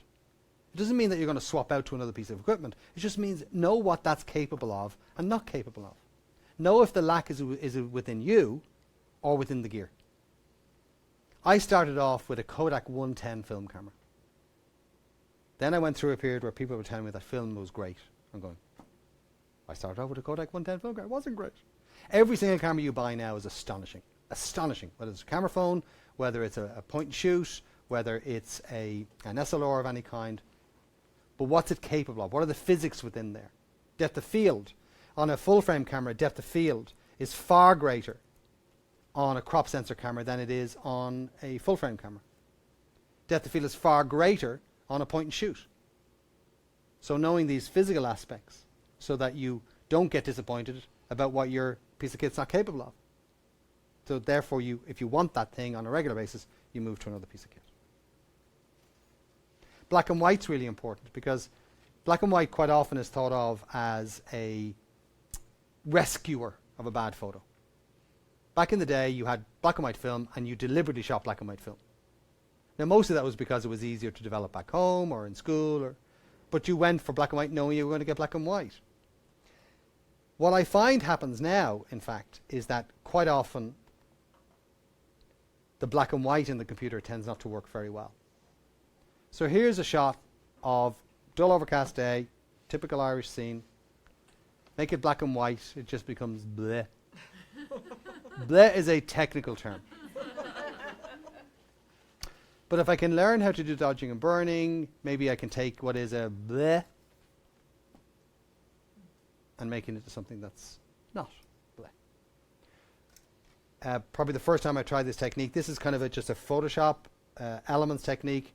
It's coming out of the wet darkroom where you basically were giving more light, burning, holding back light, dodging, and in computers now we can give more exposure through a brush or less exposure through a brush. It's called dodging and burning. So I have a shot I took up in St. John. I'm always looking for something that tells a European audience that this is typically Midwestern. So I quite often don't shoot stone houses, for example. I'm always looking for these old windmills because they tell me a lot. So taking out the color, making it black and white. Actually, I know what I want to do. Sorry, I was doing this morning and I didn't quite get there. Give me 2 ticks here. So I make it just black and white. Come on, out you come. There we go. Quick develop. And where's the black and white? Oh, no, I got it. You should have this stuff all ready before you go. There we go. Make black and white. There we go. Excellent. Get rid of you. So here we have the color shot. Here we have the black and white. Bleh. Dodge and burn. Now this opens us up to all sorts of discussion. You know, that wasn't the photograph you took. That wasn't the scene you took. And by the way, it never is. And any image you take is not a representation. It's 2D in the first place, not 3D. And I also knew, because of my background in darkroom, that no photograph ever turned out. Well, first of all, black and white isn't in most of our vision. Anyway, it's color. So I can do this. So dodging and burning is a technique that we used. So that's basically what I'm looking to do. I'm looking to take my black and whites and bring them, elevate them to a place where they just become something different. The shot I took of Rick, who was a glassblower out in Bueller a few years ago, that was the shot in colour, that was the shot in black and white, and that was the shot dodged and burned. So it takes a while to do it, but you kind of get there. So black and white is very important. Rule of thirds, hugely important. Rule of thirds, if you want to walk away with one absolute guarantee about the use of rule of thirds, find the horizon, put your horizon on the top or bottom rule of third, and your shot will be immediately better. Almost without fail. Now I have to back that up. And what I'm backing up is where is the horizon line? Where does it start? Where does it stop? And I'm going to show you some shots here. Where do we not use rule of thirds? If we actually have mirror reflections, by and large. If there is no horizon, well then we can place those elements, the important elements, up and around those lines. That's what those stepping stones are. Again, there's something interesting going on in the middle. I'm going to talk about foreground interest. So the horizon line, where we can see it, we want to give emphasis to the most important thing. So if I had the horizon line here up on the top third, you would lose the top of this little building. So I have no choice. So I'm going to put the horizon line down at the bottom. What if we don't see the horizon line at all? Well, essentially, we take the verticals where they meet the horizontal, and that becomes our horizon. So wherever the buildings meet the ground, wherever the trees meet the ground, wherever the mountains meet the ground, wherever's going off in the far distance, that's what we use. Sometimes I may even go push it further than rule of thirds, because there's so much I want to get in down here, and the sky is much less important. So basically what you do is you give 2/3 to the bit that's important. That could be the foreground, or it could be the sky. If there's something going up into the sky, just like there was with my barn shot, you may be familiar with this scene. You may be familiar with this scene. The horizon line is deliberately placed down the bottom because the top 2/3 contain the bit that's important. Now that would seem to be an obvious choice, but a centered horizon may not work as well. In both of these shots, a key element are the rail lines. How much of the rail lines do you need to see that there's rail lines? I would suggest that it's possible to even get rid of more of those rail lines and you still see rail lines.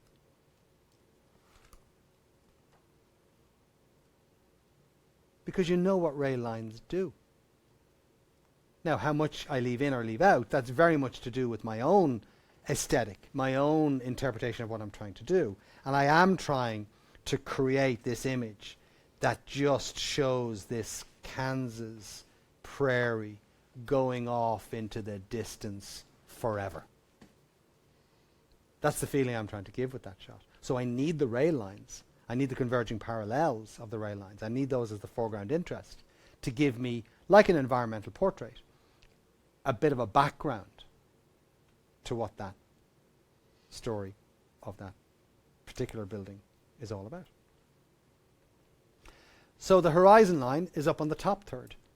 So why would I give so much information to these recently harvested stalks? Not only is it foreground interest, but it's telling you something about that building. So I'm using that space to lead you in. In this case, the sky is not that interesting. So I don't have a stormy sky going on. I don't have a sunrise or a sunset going on. In fact, that is a sunrise. I was there, I rushed out. It was my last day before flying home, and I rushed out, and there was a band of cloud on the horizon that literally 2 seconds later came in and took that golden light away. So right place at the right time with the camera. So here's an opposite almost. So here's the recently harvested wheat. Stalks are there. I've less of those there. Why? The sky is astonishing. So 2/3 goes to that action. But I'm still allowing the bottom to have a prominence based on its composition. The lines coming down. Camera doesn't choose that. Camera has no prompts to say, I think you should move a little to the left there. Would you not zoom in a bit more? Never, never, never, never, never. Okay? So it's identifying what the most important part in the image is and deciding where your horizon line goes. The clouds that particular day were just amazing. I'll talk a little bit now about perspective in a sec. If you have washed out skies, very hard to get detail. Raw files help us a lot. Filters help us a lot. But essentially, if we can just get rid of those a little bit, but leave a tiny bit there, because that can anchor. A skyline can anchor a shot. Then we do that. Perspective matters. We all tend to take photos at an average height from the ground of about 5'5". I actually don't know what that is in meters, so don't ask me.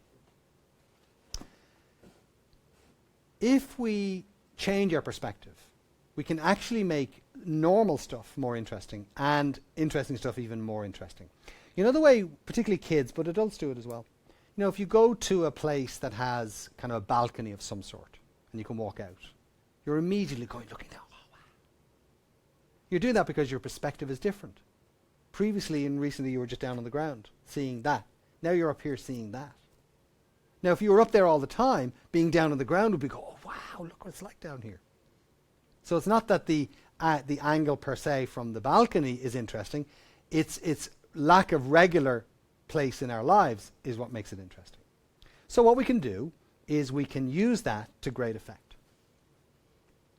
Here I have a photo of, this is the lavabo.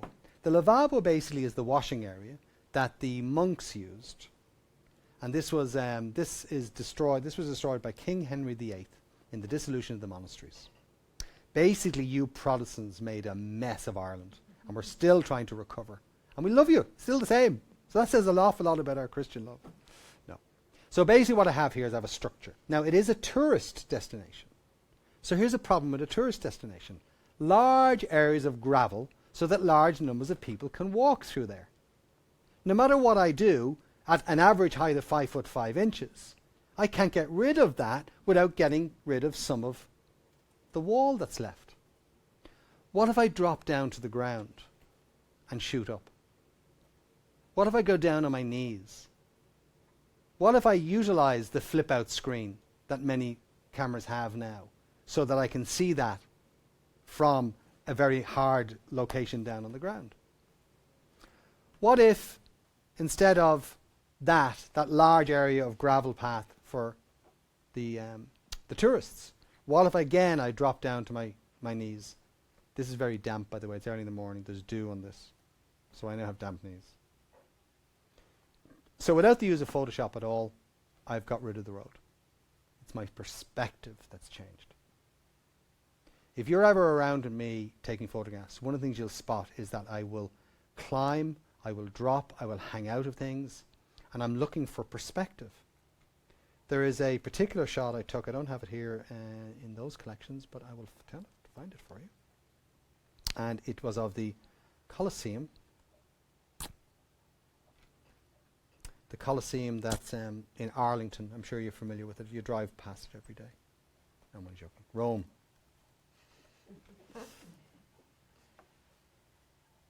So basically what you have is many people take photographs of the Colosseum from the ground. And right behind you is a wall, a retaining wall, very tall wall. There's a metro station just right behind here.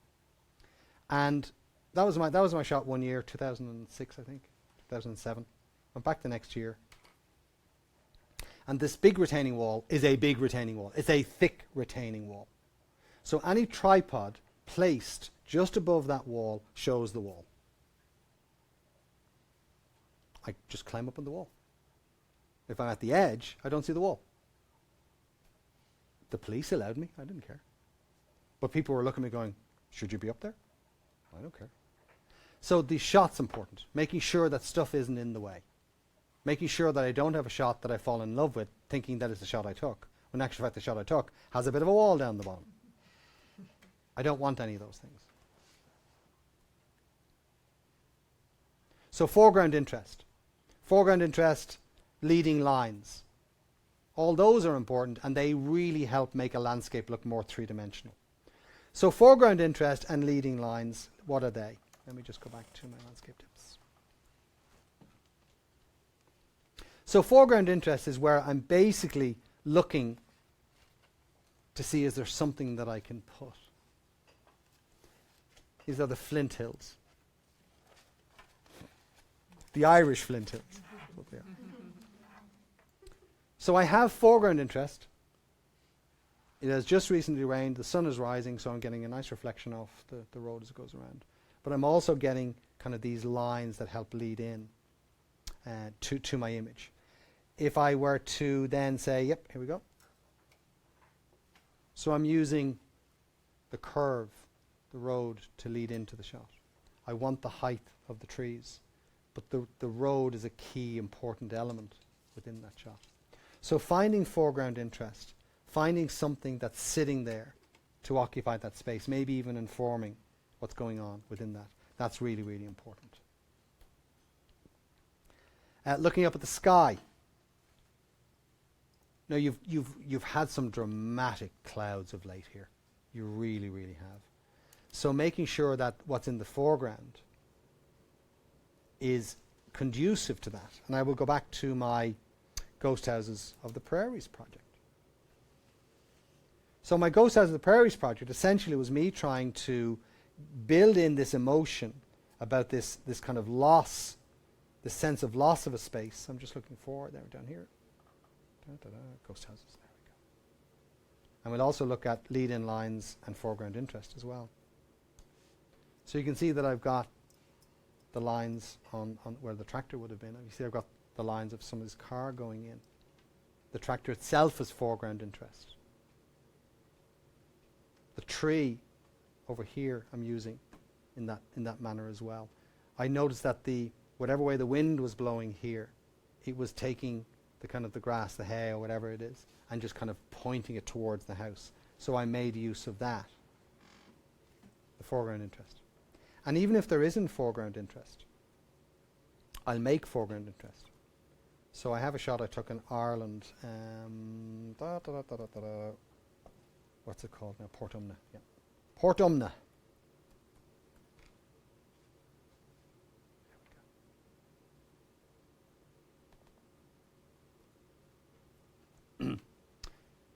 That's me, my feet. Roughly the width of a car.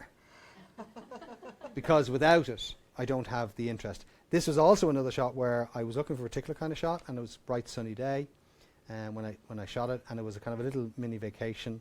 And then I ended up, where is my HDR version of that shot? Don't have it. Yeah, there we go. So that was just a few days later. Old stone house. So we have lots of old stone houses. That's why I don't tend not to shoot them when I'm here in Kansas. So we talked about how you capture slow movement with shutter speeds. So if there's movement in your shot, the shutter speed matters. It has an effect. Are you controlling that effect or not? That's the important thing. So if there's any movement, particularly on water, then I'm looking for those 1/15 of a second, 1/8 of a second shutter speeds, because they're really, really important. They're what's going to give that sense of movement to that thing. Polarizers, probably the one piece of equipment everybody should have, and I try not to use that word, in their bag, is actually a polarizer. And what a polarizer does, it actually does a number of things. One of those is that it helps deepen a blue in a blue sky. And I want to show you a particular, I think I have them here, yes I do.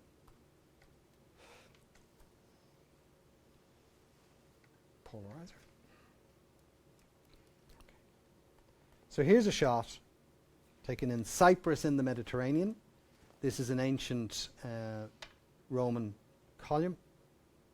No polarizer. A few seconds later, polarizer at maximum effect. So a circular polarizer is one which rotates. And as you rotate it, you see the effect. You see it through the viewfinder. So you don't have to wait till afterwards when you get the shot to see the effect. You get the effect. It also saturates. You'll see that we are getting color warmth a little bit on the top as well. So I'm turning that sky. That sky is actually much darker blue than the screen is showing it. Similar thing up just off I-70. Slightly darker blue. And then this one here, this sequence, this is the one that's in those notes of mine. So this is no polarizer. This is polarizer at maximum effect. But here's the problem. The water has gone a greeny color. And that's where shooting on a tripod is really helpful. If you shoot on a tripod, you can actually blend 2 shots later in the likes of Photoshop or Elements if you want. So basically, because I have this shot with the blue water, but not a blue sky, a blue sky, darker blue sky, but green water, mix them together. Very easy to do in Photoshop or Elements. It's layers. You're putting one photograph on top of the other, and you're cutting away the bit you don't want. You're basically using an eraser tool. You can also use more advanced features like masks, but essentially you're rubbing out. No, I shouldn't say that. You're erasing out. I have to be very careful.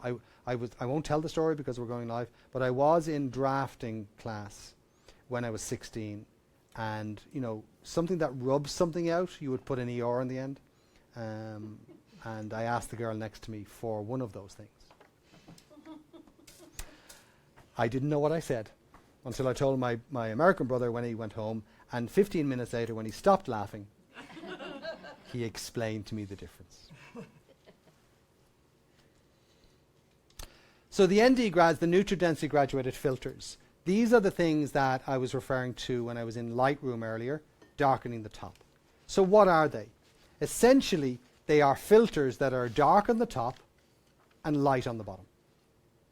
They have no color in them. They are neutral.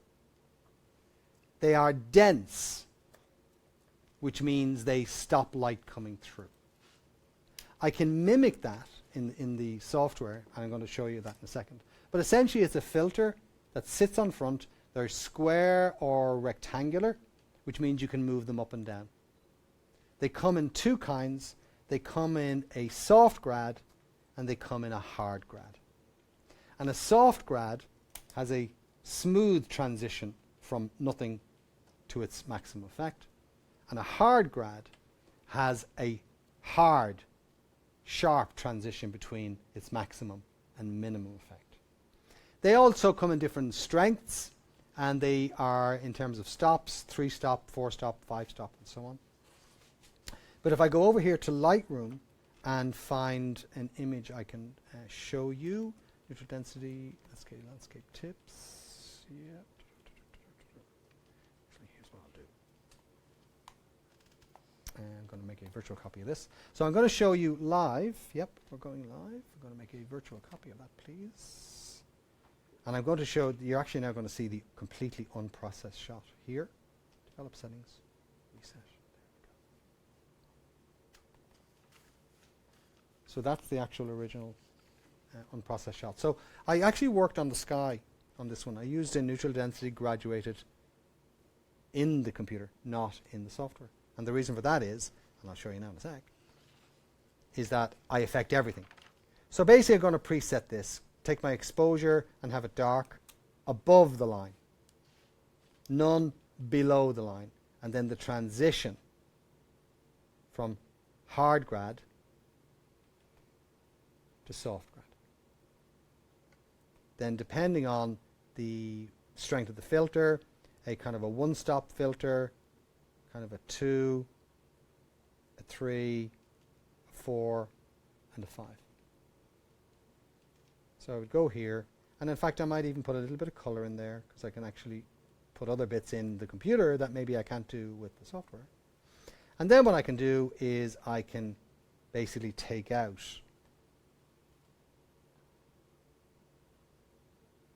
some of that, which I couldn't do if that was a physical filter in front. But either way, the technique is the same. I'm trying to darken the top, and I'll do so either with a hard grad or a soft grad. And by and large, we are saying a soft grad when there is nothing going up into the sky, and a hard grad when there is. Okay, so if there's mountains going up, you probably want a soft grad. If there's no mountains, just kind of a fairly clear horizon, then what you're looking for is a hard grad for something like that. So many photographers will go around with a number of them. They'll have maybe kind of 2 or 3 soft grads, and then they'll have one hard grad, and you can stack them. If they're good, high quality, you can stack them as well. Bracketing, which somebody mentioned earlier on. Bracketing basically is about taking a number of photos, some of which here, like for example here, the foreground is dark. I'm going to just go here. So here the foreground is dark, but the background is okay. Here the foreground is better, and the background is very bright. And that's auto exposure bracketing. So in most cameras I can take 3 shots. One normal, one darker, one brighter. Some cameras let you take 2 if you know that you only want a brighter shot from the normal shot, or you only want a darker shot from the normal shot. And then other cameras can go 5 or 7 or 9. It all depends.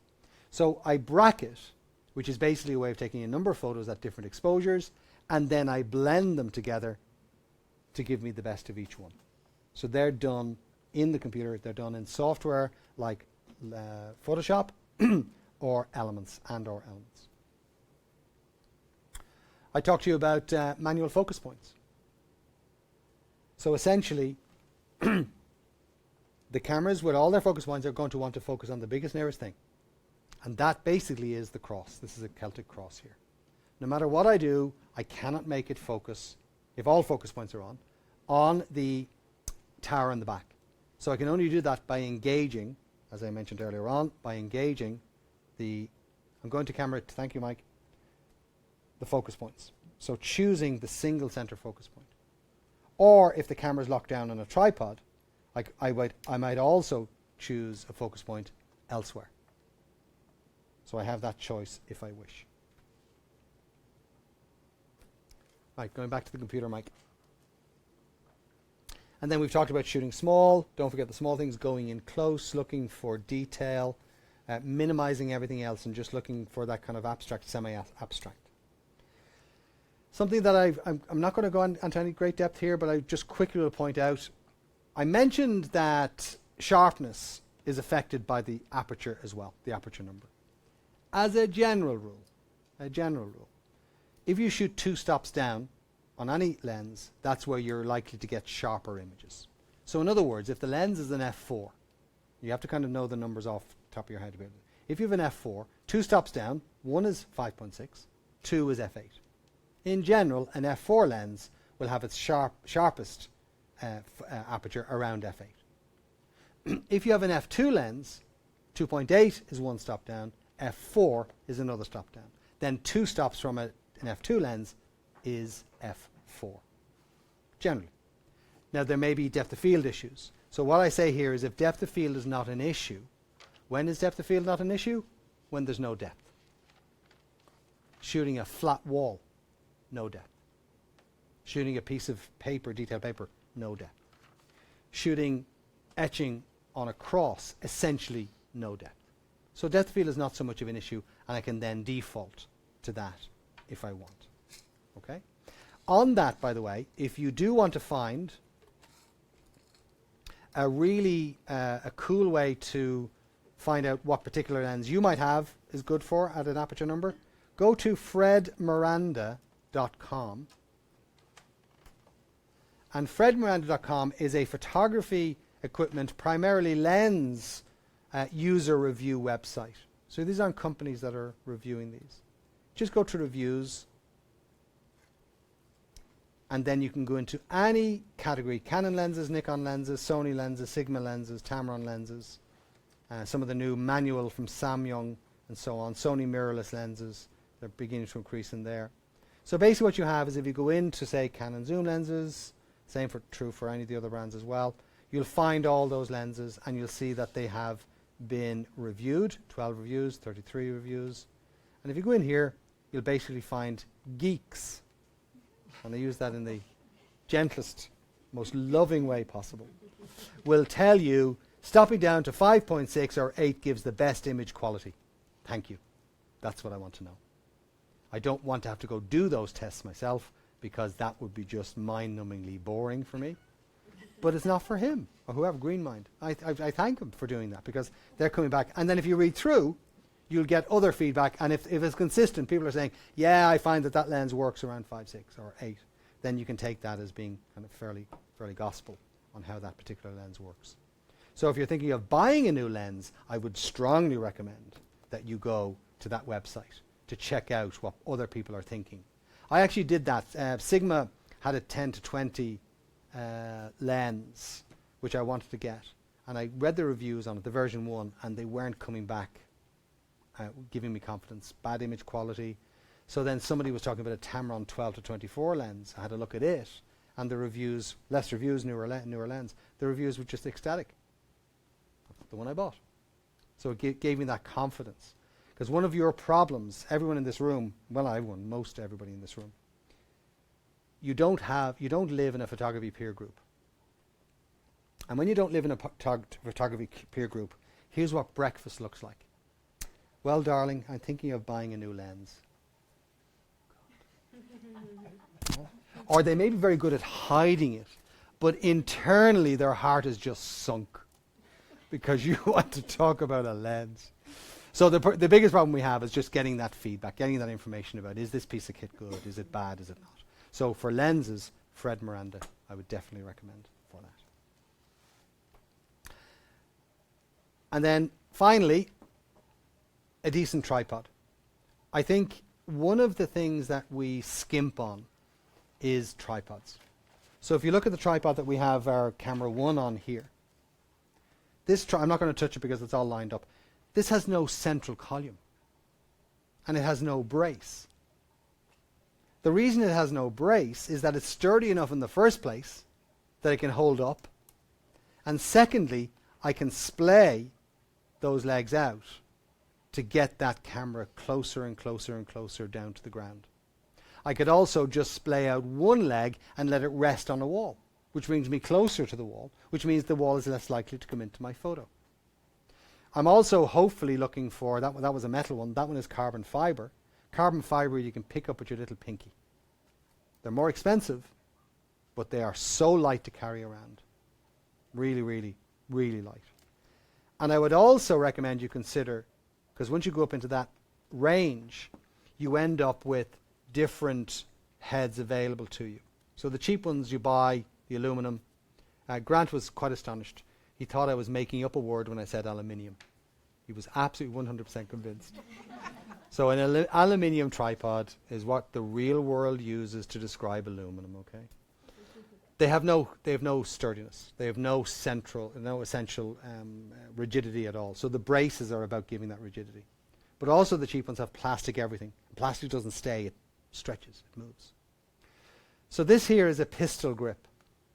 It's a ball head pistol grip. And I can basically move that camera in one action.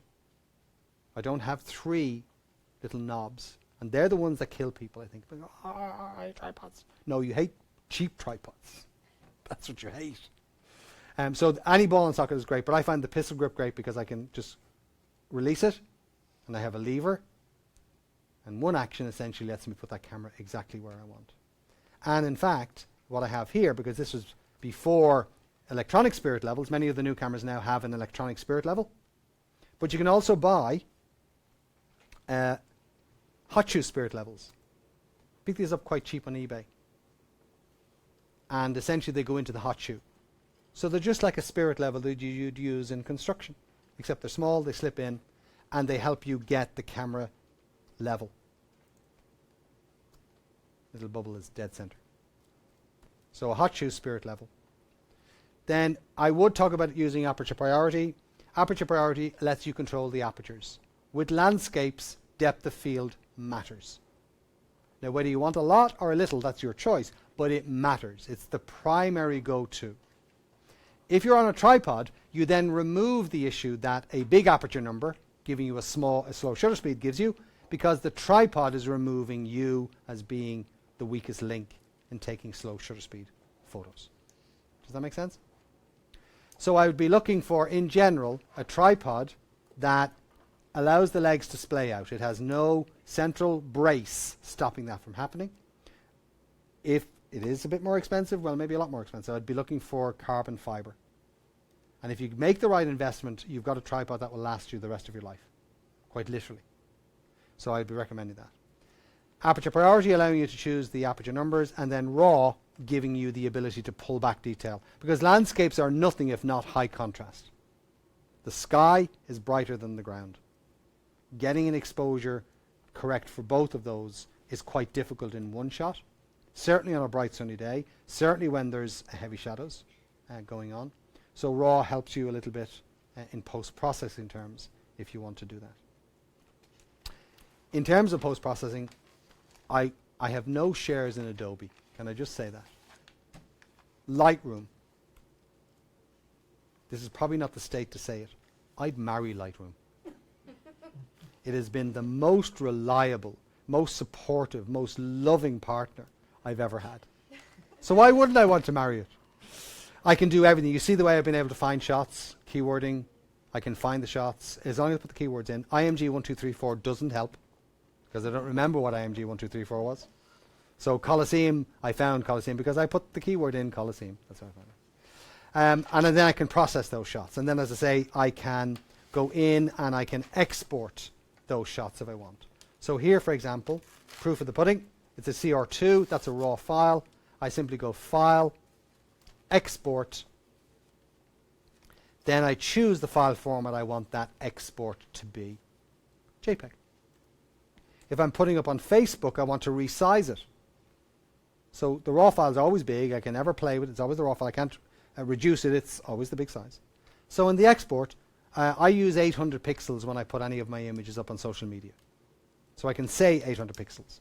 So what does 800 pixels mean? It means that nobody can rob your image and make a big poster out of them.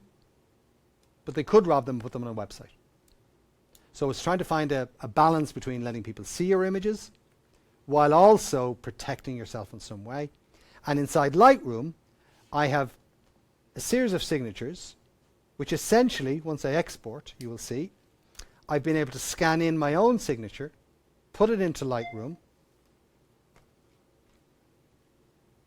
and my signature and my contact details turn up there as well. So I don't have an extra step to go into Photoshop and type and maybe copy over something I did on a previous shot, and I can't remember where I put that, and 2 hours later I finally find it, and then I put it in. Does that protect your copyright? No, it doesn't. You have to register an image to copyright, but do remember that the ability to protect copyright is hugely dependent on your bank balance and your connection to lawyers. Or hopefully that somebody who has lots of money used your shot. Because if somebody who's on a bowl of rice a day has used your shot, you don't really have much comeback. Really, I suppose what I do with these shots, with these images here, is this is my expression of intent. I'm telling you this is my shot. Branding. Yeah. It doesn't necessarily guarantee, because I got one of my shots posted on, you know you're from Hutchinson, Kansas if, but the guy robbed my shot. He just said, hey, isn't this a wonderful shot of this grain elevator on Rails Hill? And I just private messaged him to say, that's my shot. You know, either credit me or take it down.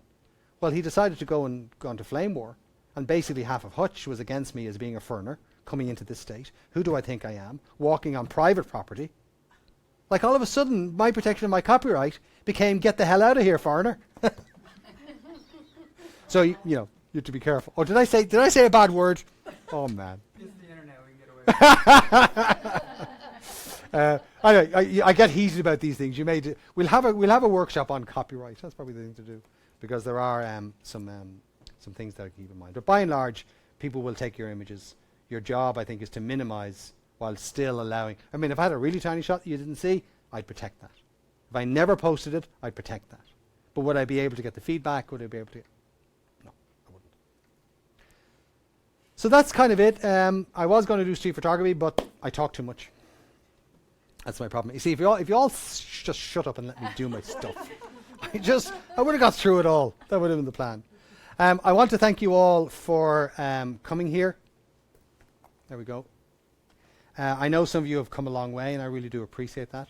We're going to be here for a little bit, tidying up, so if there's any specific questions you have to ask us, please do.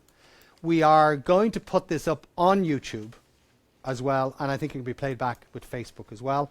So basically the whole idea of this kind of training is that you can play back, pause. What did he say? I can't understand his thick Irish accent. What the heck was that? Did he say aluminium? What's that about? You can play back. So we will have that there. That's all free for you. Now, just to let you know, what we're doing here is we're pushing the boat out so far you wouldn't believe. We don't think this kind of training has been done before, and that is the mix of the classroom training with the live. So we're still in the early days, you know, making sure camera 1 is on, and I had hoped to have everybody's name, but you don't know the panic that's going on back here for the last 3 hours in the hope the heck that we're going out live. So the more we do that, the more we're going to be able to do it better. So we're going to continue into the fall with more of these free workshops on the basis that we're going live out to an audience outside. So keep an eye on the Kiowa County Facebook page. That's the primary. You can sign up for a mailing list as well if you wish, and we'll contact you on those. But basically that's our plan, is to do these more. We'll come, I say I'll be back in September, and we'll have more of these things ironed out, making sure we're going out. And I've got 500 hours of courses. Right? So I have a lot of courses going on. So I hope to do quite a few of those in a live capacity. And maybe the next time around it'll be longer. It might be a full day that we'll do that. But we'll be in touch. So if you kind of contact the library, like their page, get signed up on their mailing list, and they'll be in touch with you. And that goes to the outside world as well. Sign up for Kiowa County's, it's Kiowa, not Kiowa. Don't fall into that trap. They don't like it. And they'll do that. Any questions before we just sign out? No? I want to thank you all for coming. I say you've come a long, long way. Some people have left screaming, wrenching children behind, going, Mom, Mom, don't leave. We love you. And I do appreciate that. So thank you again. Maybe archive that video, because the back of your head has been going out to 5 billion people for the last 3 hours. Thank you all very much. Take care.